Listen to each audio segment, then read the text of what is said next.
Merhaba arkadaşlar, kanalıma hoş geldiniz. Bugün sizlerle bu pomponlu kare yastığı yapıyoruz. Daha önce yuvarlak yastığını, yuvarlak ve kare ikisi bir arada paylaşmıştım. Bugün de düz kare olanını paylaşıyorum.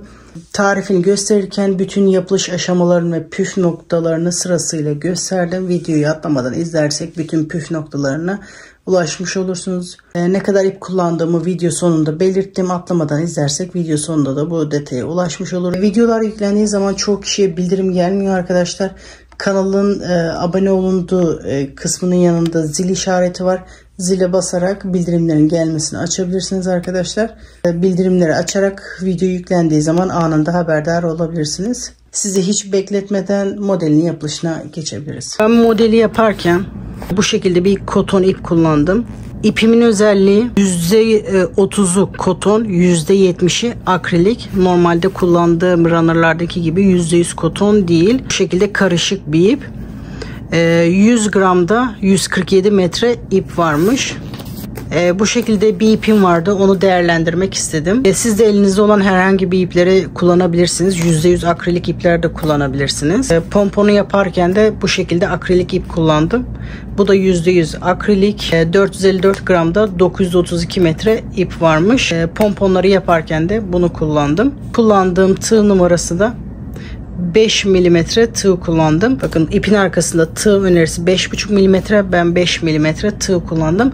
Siz de örgülerinizi yaparken arkasındaki tığ önerilerinize bakabilirsiniz. Şimdi modeli sihirli halkayla başlıyorum. Sihirli halkamı yaparken kısa ipimi orta parmağımdan önden arkaya doğru doluyorum. Birleşim noktasından tutuyorum. Bu sardığım ipin altından beri tığımı geçiriyorum. Bu parmağımdaki ipi alıyorum. Bu şekilde bir tur yaptıktan sonra bir zincir atıyorum. Burada halkamı oluşturuyorum. Şimdi 3 zincir yaparak modele başlıyorum. Bu 3 zincir benim ilk trabzanım. Halka içerisinde toplam 16 trabzan yapıyorum. Bu 1 2 3 4 5 ve 6. Bu şekilde toplamda 16 trabzan yapıp geliyorum. Toplam 16 tane trabzan yaptım ve halkamı sıkıyorum. Şu anda yuvarlak oldu halkamız ama ikinci sırada bunu kare yapmaya başlıyoruz. Bu trabzanın tepesine batarak sıramı birleştiriyorum. Bu ilmekte bu 3 zincirin tepesinde bir batma yeri oluyor. Şimdi ikinci sıraya 3 zincir çekerek başlıyorum. Şimdi bu sırada dikkatli olmamız gerekiyor. Battığım yerleri ve yaptığım şekilde yapılması gerekiyor ki aynı kare şeklini alabilmek için. Şimdi ilk köşe yapımına başlıyorum. Köşede arttırma yapmamız gerekiyor. Tığımı 2 sefer doluyorum. Bu ilk yaptığımız trabzan yani zincirin arkasından beri ipimi alıyorum. İlk ikisini, sonra ikisini, sonra ikisini yani 3 seferde çekiyoruz. Şimdi bu bizim köşe kabarıklığımız. Tığıma tekrar 2 defa doluyorum. Şimdi bu köşelerden çoğaltma yapıyoruz. Şimdi çoğaltma işlemini yapıyorum. Bu en son battığım yer değil. Bakın trabzanın tepesi olarak kabul ettiğimiz az önce gösterdiğim bir ilmek vardı. Yani şu zincirin tepesine batıyorum. İkisini birlikte, üçünü birlikte çekiyorum. Buraya dikkat edelim. Bir sefer tığımı doluyorum. Aynı noktaya tekrar batıyorum. Normal bir trabzan yapıyorum. Bu şekilde burada 2 tane çoğaltma işlemi yaptık. Bu taraftan da 2 çoğaltma yapacağız. Başlarken bir tanesini yaptık. Sıra sonunda da bir tanesini yaptık. Bunu neden yaptığımda sıra sonunda size göstereceğim. Şimdi 2 çoğaltmamızı yaptık. Sıradaki trabzanın üzerinde bir trabzan, hiç çoğaltma yok. Normal tepesine batarak bir trabzan yapıyorum. Şimdi bu ortadaki çizgiyi yapıyoruz. Ortadaki çizgilerde çoğaltma yapmıyoruz. Normalde bu kabarıklıkları yaparken yuvarlak yastıklarda bir tane tepesine bir tane de arkasına yapıyorduk. Bu şekilde çoğalma oluyordu. Biz şimdi çoğaltma yapmayacağız. Direkt düz olarak devam etmemiz gerekiyor. sıradaki trabzanın sadece arkasından beri bu şekilde kabarıklık yapıyoruz ve bir sefer dolayarak yapıyoruz burayı. Tığıma doluyorum. Sıradaki trabzana geçiyorum. Bir trabzan tepesinde normal bir trabzan yapıyoruz. Buradaki gibi. Şimdi tekrar köşeye geldik. Burada daha rahat anlarsınız burada yaptığımız işlemi. İlk trabzanı, şimdi bu trabzanın tepesinde burası köşe olacak. Kabartma olacak. Çoğaltma da olacak. 2 tane bu tarafa, 2 tane bu tarafa çoğaltma olması gerekiyor. Şimdi bu sıradaki trabzanın tepesinde bir tane normal trabzan, tığıma 2 sefer doluyorum. Tekrar aynı boşluğa batıyorum. Bir sefer doladığımı, şimdi bakın 3 tane var ilmek. Bir sefer doladığım, 2 de normal ilmek. Üçünü birlikte yapıyorum. Tığıma 2 sefer doluyorum. Şimdi köşe kabarıklığımı yapıyorum. Bu aynı trabzanın arkasından beri ipimi alıyorum. Burada normal üçlü trabzan yapıyorum. 2 sefer doladıklarımı ayrı ayrı, sonra ikisini birlikte bu şekilde. Şimdi bu kenar bitmiş oluyor. Şimdi bu kenara başlıyoruz.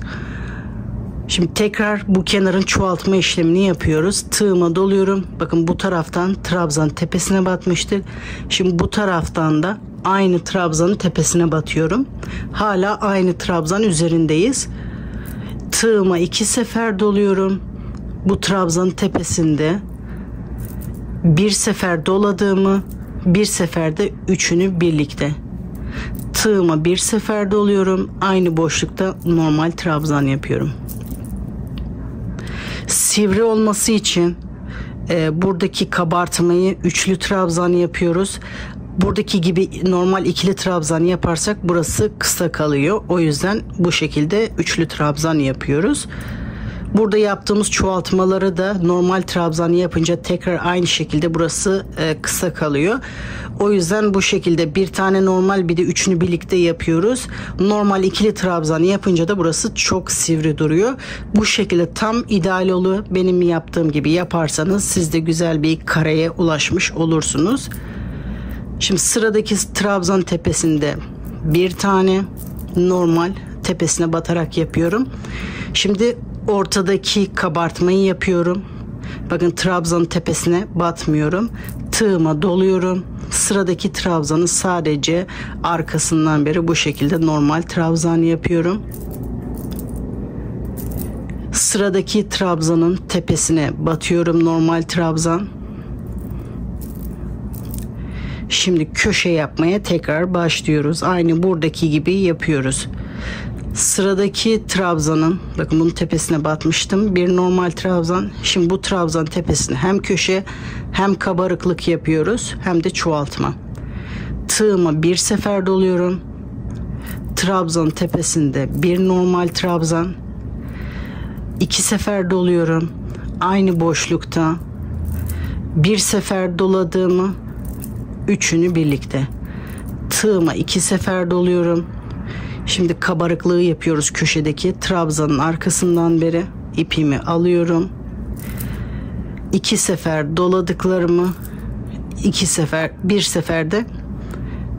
bir seferde bu ikisini birlikte yapıyorum. Tığıma 2 sefer doluyorum. Şimdi bu tarafın çoğaltma işlemini yapıyoruz. Şimdi de yüksekten aşağı doğru gitmemiz gerekiyor. O yüzden ilk önce ikilisini yapıyorum. Aynı trabzan tepesine batarak bir sefer doladığımı, üçünü birlikte. Tığıma bir sefer doluyorum. Tekrar aynı trabzan tepesinde bir normal trabzan yapıyorum. Sıradaki trabzan tepesinde bir normal trabzan. Sıradaki trabzanın da arkasından bu şekilde ara trabzanı yapıyorum. Bu köşeyi de aynı buralarda yaptığımız gibi yapıyoruz. Bu sıra sonuna kadar iyi yapalım.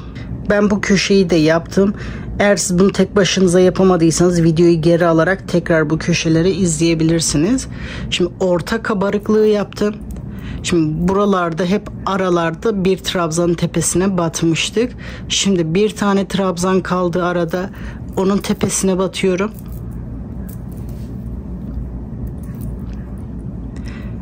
Bir de başlarken burada bir tane trabzan yaptık. Bir seferde çoğaltma işlemi için yapıyoruz.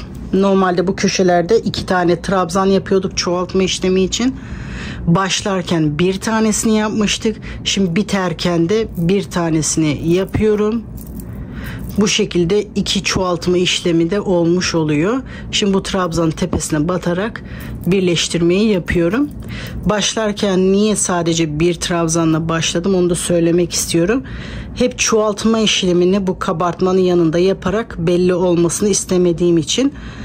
Burada başlasaydım sürekli aynı yerde çoğaltma işlemi olacaktı. O zincir belli olacaktı.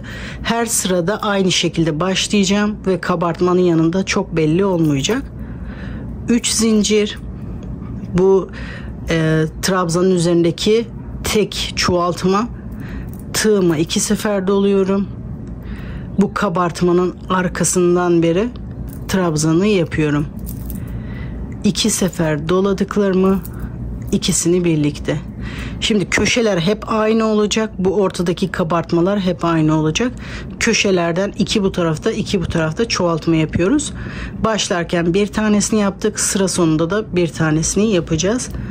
Tığımı 2 sefer doluyorum. Bu kabartma olan trabzanın tepesine batarak ikisini birlikte, üçünü birlikte yapıyorum. Tığıma bir sefer doluyorum. Aynı boşlukta tekrar bir trabzan yapıyorum. Bu köşenin bu sıradaki 2 çoğaltmasını yapmış oluyorum. Şimdi arada 3 tane normal trabzan var. Bunların tepesine birer tane trabzan yapıyorum. Birincisi, ikincisi ve üçüncüsü. Şimdi aradaki kabartmaya geldim. Normal tığımı bir sefer doluyorum. Tekrar aynı kabartmanın arkasından beri bir trabzan yapıyorum. Şimdi tekrar bu arada 3 trabzan var. Bu 3 trabzan tepesine birer tane trabzan yapıyorum. 1 2 ve 3. Şimdi köşeye geldim. Köşenin çoğaltmasını yapıyoruz. İlk önce normal trabzanı yapıyorum. Trabzanın tepesinde bir normal trabzan. Tığıma 2 sefer doluyorum. Tekrar aynı boşluğa batıyorum. İlk ikisini, üçünü birlikte. Şimdi kabartmasını yapıyorum. Tığıma 2 sefer doluyorum. Bu diğer sırada yaptığım kabartmanın arkasından beri ilk önce 2 doladıklarımı, en son bu ikisini birlikte 3 seferde yapıyoruz. Bu kenarda bu şekilde bitmiş oluyor. Şimdi tekrar tığımı 2 sefer doluyorum. Aynı trabzanın tepesine bir doladığımı, üçünü birlikte bu şekilde yapıyorum. Tekrar bir çoğaltma daha, tığımı doluyorum. Aynı trabzan tepesinde bir trabzan yapıyorum. Bu şekilde çoğaltma işleminde olmuş oluyor. Bu arada 3 tane trabzan vardı. Sırasıyla üzerlerine birer tane trabzan yapıyorum. 1 2 ve 3. Ortadaki trabzana geldik. Bunun arkasından da yapıyorum. Tepesine batmıyoruz. Çoğalmasın diye. Burası düz gidecek. Sıradaki trabzanın tepesinde bir trabzan. Sıradaki trabzanın tepesinde bir trabzan. Sıradaki trabzanın tepesinde bir trabzan. Bu şekilde 3 tane trabzan oluyor. Şimdi köşede çoğaltma işlemi yapıyoruz. İlk önce normal bir trabzan. 2 sefer doluyoruz. Tekrar aynı trabzanın tepesinde. Bir sefer bu şekilde, bir sefer de üçünü birlikte. Tığıma 2 sefer doluyorum. Şimdi kabartmayı yapıyoruz.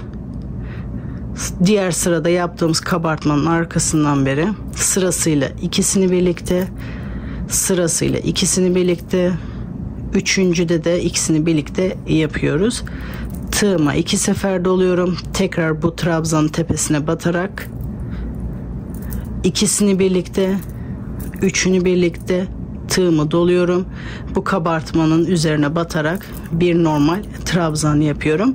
Bu sırayı da bu şekilde tamamlıyoruz. Aynı buralarda yaptığımız gibi sıra sonuna kadar yapıyoruz. Hala aklınızda soru işareti varsa videoyu geri alarak buradan tekrar izleyebilirsiniz. Şimdi sıra sonuna kadar yapalım. Şimdi sıra sonuna kadar yaklaştım. Bu aralarda 3 trabzan vardı. Tepesine birer tane batıyorduk. Şimdi sıradaki trabzanın tepesinde bir tane daha yapıyorum. 2. Bu trabzanın tepesinde de yapıyorum bir tane. Ve 3. Şimdi sonuncu trabzanı da bu zincirin tepesinde yapıyorum. Çoğaltma işlemi için. Bu da çoğaltma işlemi için yaptık. 3 tane ara için, bir tane de çoğaltma için burada trabzanın tepesine battım. Şimdi bu trabzanın tepesine batarak sıramı birleştiriyorum. Gördüğünüz gibi model köşelerden çoğaltarak büyüyor. Ortada hiçbir işlem yapmıyoruz. 3 zincir, tığıma 2 sefer doluyorum. Bakın burası köşe. Kabartmanın arkasından beri bu şekilde 2 sefer çekiyorum. Tığımı 2 sefer doluyorum. Bu kabartma yaptığım trabzanın tepesinde.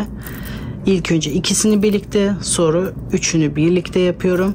Tığıma bir sefer doluyorum. Tekrar aynı boşlukta bir trabzan yapıyorum. Çoğaltma işlemini yapmış oluyorum. Şimdi bu arada kaç tane trabzan varsa onların tepesine birer tane yapıyorum. 5 tane normal trabzan var. Hepsinin tepesine birer tane trabzan yapıyorum. 1 2 3 4 ve 5. Şimdi ortadaki kabarıklığa geldim. Tığıma bir sefer doluyorum. Onun arkasından beri de bir trabzan yapıyorum. Şimdi bu aradaki 5 trabzanı yapıyoruz. 1 2 3 4 ve 5. Şimdi tekrar köşe işlemini yapıyoruz. Tığıma bir sefer doluyorum. Trabzanın tepesinde bir normal trabzan. Tığıma 2 sefer doluyorum. Bir sefer doladığımı, bir seferde üçünü birlikte. Tığıma 2 sefer doluyorum. Bu kabarıklığın arkasından beri kabarıklığı yapıyoruz.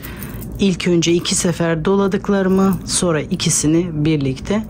Tığıma 2 sefer doluyorum. Bu trabzanın tepesinde bir sefer bu doladığımı, bir seferde üçünü birlikte. Tekrar aynı boşlukta bir normal trabzan yapıyorum. Bunu da bu şekilde sıra sonuna kadar yapalım. Şimdi sıra sonuna kadar yaklaştım. Bu aralarda 5 trabzan vardı. Şimdi ben 3 tanesini yaptım. 4. 5.'yi de batıyorum. Şimdi başlarken bir tane çoğaltmasını yaptık. Şimdi ikinci çoğaltmasını yapıyorum. Bakın bu köşede battığımız yere batarak bir tane de çoğaltma işlemini yapıyorum. Her seferinde bu bitişteki kenarı sayın. Yoksa bir tane eksik çıkar, yamuk çıkar. Burada kaç tane trabzan varsa burada da aynı trabzanı yapmamız gerekiyor. Sıramı bu şekilde birleştiriyorum. Gördüğünüz gibi aynı bu tek sırayı tekrar ederek motifimizi büyütmek istediğimiz büyüklüğe kadar büyütüyoruz. Şimdi bunu ne kadar büyütmek istiyorsak o büyüklüğe kadar büyütelim. Yastıkta nasıl ölçü alacağımızı size gösteriyorum. O şekilde yastığınızın büyüklüğünce yapabilirsiniz. Şimdi yaptığım parçayı yastığımın üzerine tam ortasına yerleştirip ölçüyorum. Bu şekilde biraz mesafe bırakıp yaparsanız böyle gerdirerek takınca yastık kılıfı yastığın üzerinde sıkı bir şekilde, güzel bir şekilde duruyor. Bu şekilde gergin duruyor. O yüzden bu kadar mesafe bırakmanız sizin için iyi olur. Şimdi yastığımı kenara alıyorum. Bu şekilde 2 parça hazırlıyoruz. Ben daha önceden hazırlamıştım. Şimdi parçanın birini düzü yere doğru, tersi yukarı doğru gelecek şekilde yerleştiriyorum. Sonra bu ikinci parçayı da ipimi henüz kesmedim birleştirmek için. Bunu da bunun üzerine yerleştiriyorum. İkisinin tersi birbirine bakıyor, düzleri dışarı doğru. Ben bunu tığla birleştireceğim. İğneyle birleştirmek isteyen varsa iğneyle de birleştirebilir. Şimdi tam köşeyi köşeye denk getiriyorum. Bu kabarık olan yere. Şu anda ben tam yanındayım. Bu şekilde bir tel oradan, bir tel karşıdan. Ama benden taraftaki telleri değil, arka taraftaki tellerine batarak bu şekilde iz sürme yapıyorum. Bakın, trabzanın arka telinden, diğer taraftaki trabzanın da benden taraftaki telinden bu şekilde iz sürme yapıyorum. Bir tel buradan, bir tel karşıdan, bir tel buradan, bir tel karşıdan. Bu şekilde iz sürme yapıyorum.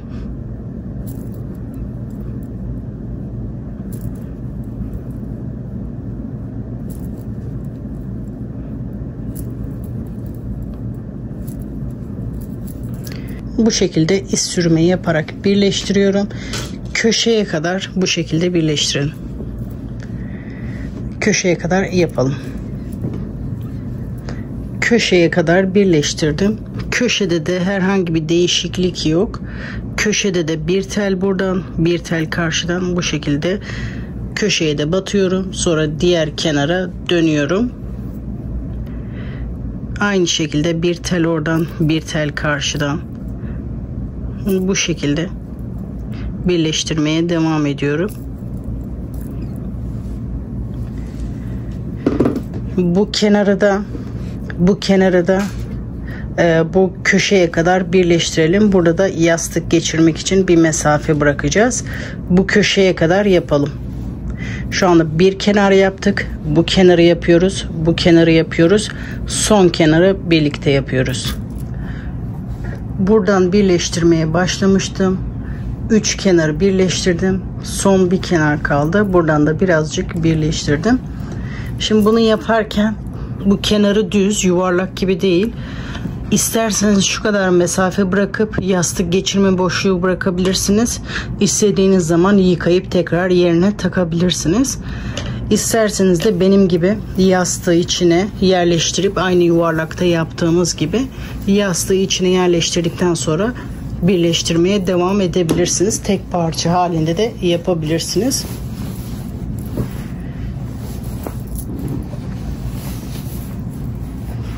Bu şekilde içine yerleştirdikten sonra yastığı birleştirmeye devam ediyorum.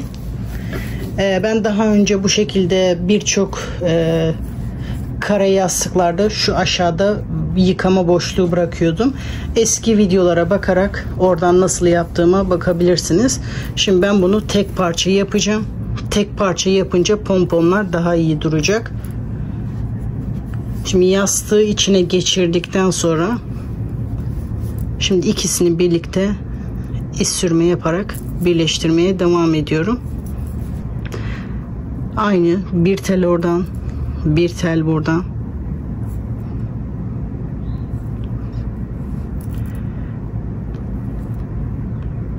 Bu şekilde birleştirmeye devam ediyorum.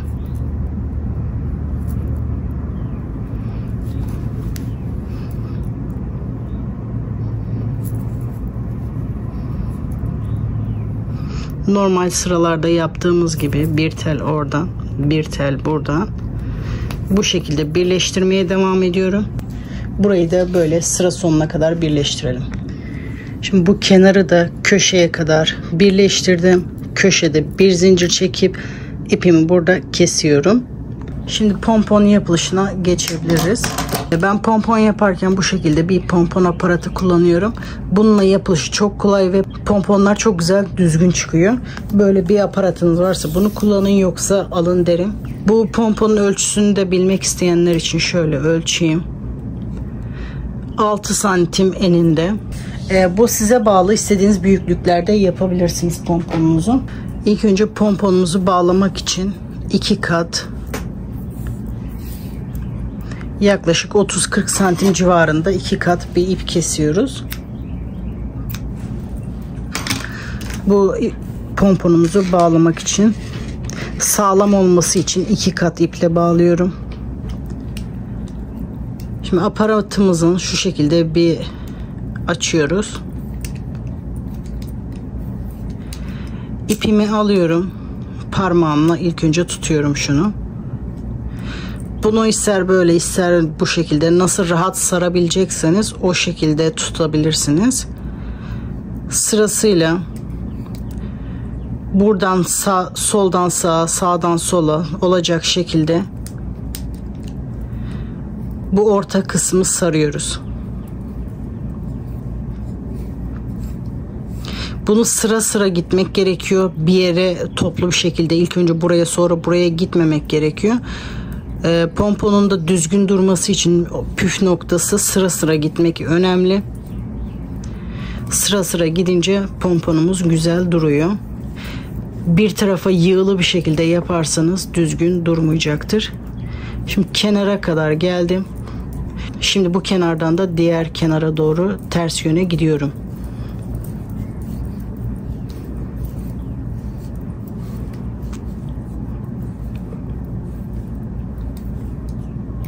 Şimdi aynı şekilde buradan diğer tarafa doğru. Şimdi diğer tarafa doğru bir sağa bir sola. Bu işlemi ne zamana kadar yapıyoruz? Gördüğünüz gibi şu ortada bir çukur var. Bu çukur dolana kadar, burası dümdüz olana kadar bu ortayı dolduruyoruz.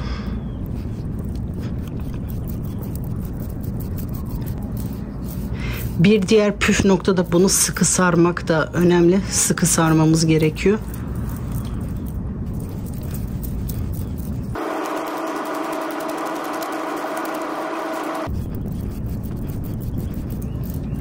Yavaş yavaş bu ortası dolmaya başladı.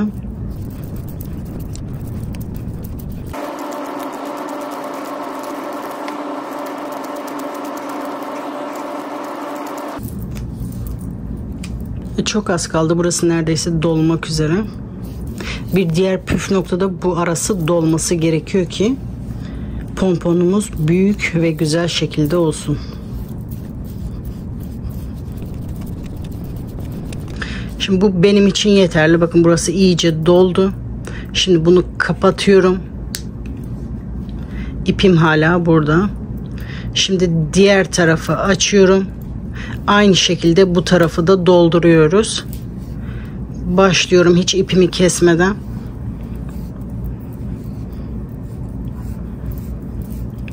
Bunu da aynı şekilde dolduruyoruz.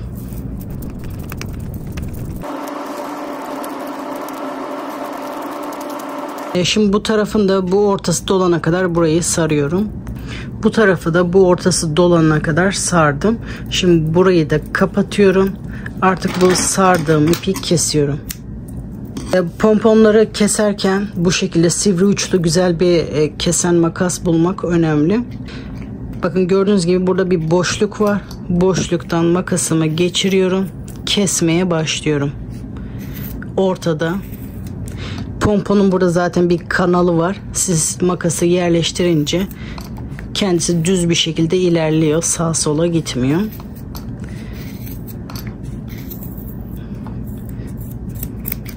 Yarıya kadar kestim.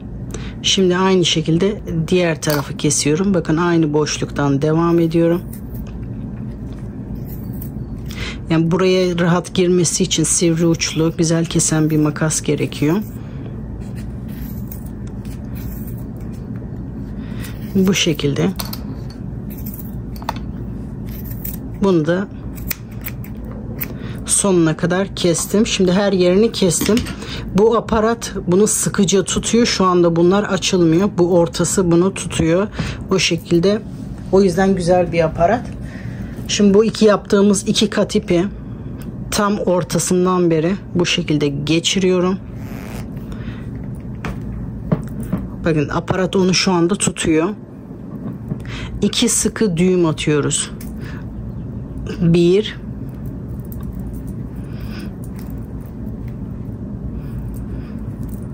ve 2.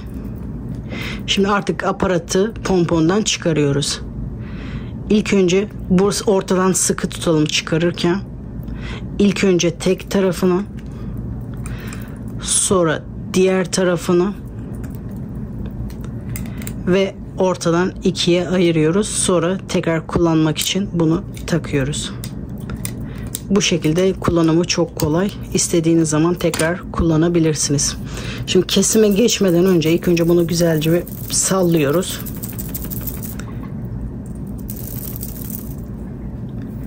Bakın, bu aparatı kullandığınız zaman çok fazla kesime ihtiyaç kalmayacak. Sadece buralardan hafif bir düzeltme yapıyoruz, o kadar.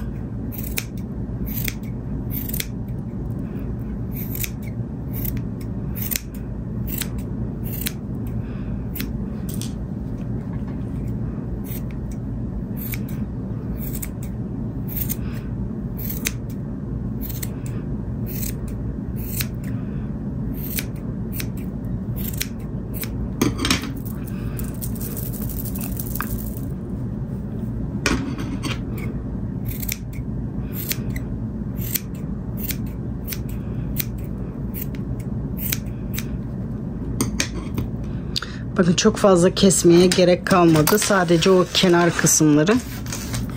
Çıkan çöp de sadece bu kadar. O yüzden bu aparatları kullanmanız önemli. Şimdi bütün pomponları hazırlıyoruz. Ben farklı bir ip kullandım çünkü ipim yeterince yoktu. Bu pomponların hepsine yetmeyecekti. Şimdi videoda kendi ipiyle gösterdim ama ben normal akrilik ipler kullandım. Siz de o şekilde daha uygun olan akrilik ipleri kullanabilirsiniz pompon için. Şimdi bunları takmaya başlayalım. Yastığımın bütün pomponları hazır. Şimdi bunları takıyoruz. Takarken bir köşeye, bir ortaya, o şekilde takacağız. Şimdi bir köşeye göstereceğim, bir tane de ortada. Bu şekilde iki ipimi alıyorum. Pomponları takarken şuna dikkat etmemiz gerekiyor. Bu şekilde sabit durması için, sağa sola kaymaması için bunların takarken dikkat etmemiz gerekiyor. Takarken de şu şekilde takıyoruz. Bir tane ipi, yani bir tane ip derken şu iki tane ipi, bir tanesini aşağıdan yukarı çekiyoruz.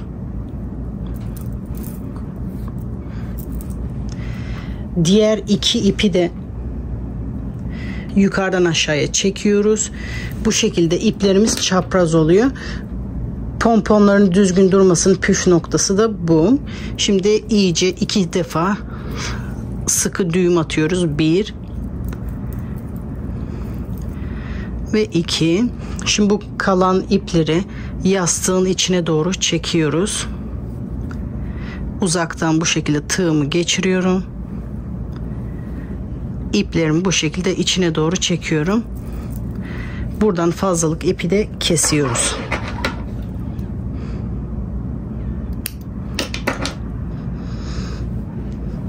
Arka taraf hangi taraf kullanacaksanız bu ip çekme işlemini o tarafta yapabilirsiniz. Şimdi bir tane de ortada gösteriyorum. Pomponların iplerini şu şekilde bağladığım ipleri şu şekilde ikiye ayırıyorum. Dediğim gibi az önceki püf noktasına dikkat ediyoruz. Tığ yardımıyla iki ipi aşağıdan yukarı, bu diğer iki ipi de yukarıdan aşağı doğru çekiyoruz.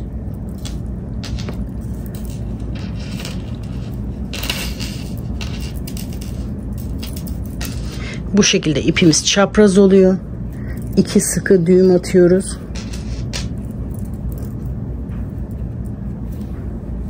Sonra bu ipimi tığ uzaktan geçiriyorum şu şekilde. Bağladığım ipleri yastığın içine doğru çekiyorum.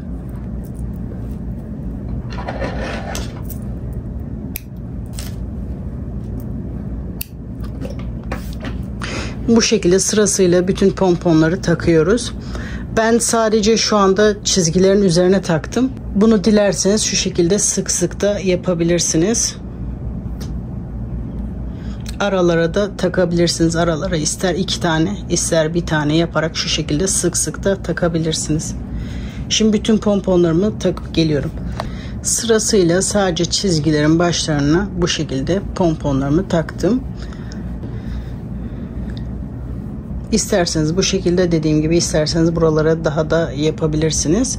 Ben bunun bir başka renklerini sosyal medyamda paylaşacağım. Oradan bakabilirsiniz arkadaşlar. Bitmiş hali bu şekilde. Yastığım bitmiş hali bu şekilde arkadaşlar. Yastığım 35'e 35 santim. Pomponlar yaklaşık 6 santim oldu. Yastık kısmına ön ve arkaya toplamda 200 metre ip gitti.